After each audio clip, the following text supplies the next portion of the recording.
Action. शहीद भगत सिंह, सुखदेव, राजगुरु, चंद्रशेखर आजाद, नेताजी सुभाष चंद्र बोस। उम्मीद करता हूं नाम साल 6 महीने में एक आध बार जहन में आ ही जाते होंगे।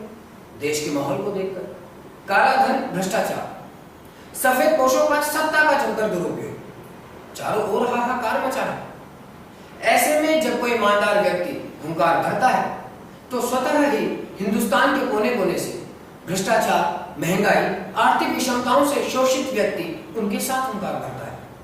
मैं भी आम आदमी हूं। कैसी विडंबना है कि अपने अधिकारों को समझने, उन्हें हासिल करने के लिए हमें किसी अन्ना, किसी केजरीवाल की ओर देखना होता है।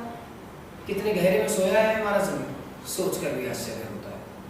समाज में व्याप्त भ्रष्टाचार की जगह बड़े शहरों से लेकर गांव, देहातों, दूर दराज इलाकों तक कहना होगा देश का कोई भी हिस्सा इस भ्रष्टाचार, चाहे वो धन का हो या चारित्र्य, सहज समान रूप से हमारी रोजमर्रा की जिंदगी का हिस्सा बन चुका है।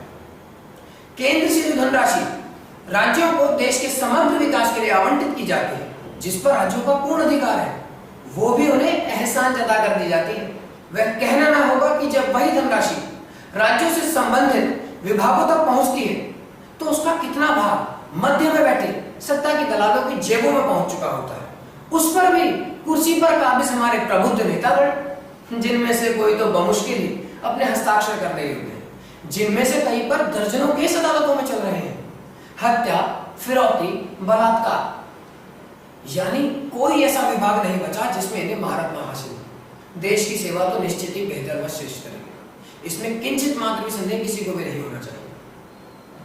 केंद्र से प्रगति के लिए आवंटित धन का कितना वाजिब इस्तेमाल कर रहे हैं, ये यूं कहें कि अब तक कितने पड़ावों से गुजरी बची खुची धनराशि का कहां और कैसे निवेश हो, उसका ब्यौरा अपने नीति निर्धारकों से लेने का भी इनके पास न समय है न ज्ञान। इनके लिए तुच्छ राजनीति या कहे सत्ता में बने रहना ही राजनीति है। भाई भतीजावाद भी समाज में व्याप्त ऐसी कुरीति है जो हमारी व्यवस्था की जड़ों को खोखला कर रही है।